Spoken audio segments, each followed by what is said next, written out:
কড়াইতে সাদা তেল দিয়েছি, তেল গরম হয়ে গেছে। এবার একে একে এসব উপকরণগুলো দিয়ে ভাজবো। প্রথমে দিয়ে দিলাম একটু কুচনো পেঁয়াজ, দিয়ে দিলাম কুচনো রসুন,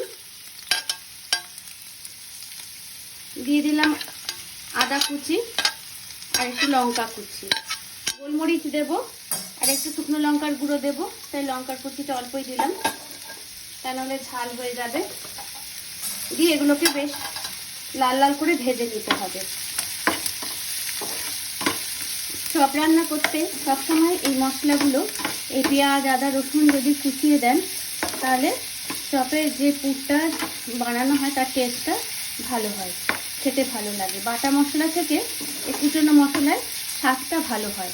সেই জন্য আমি এই সব মশলা পেঁয়াজ আদা রসুন লঙ্কা সবই কুচিয়ে দিলাম, এখানে কিছু বাটা দিইনি।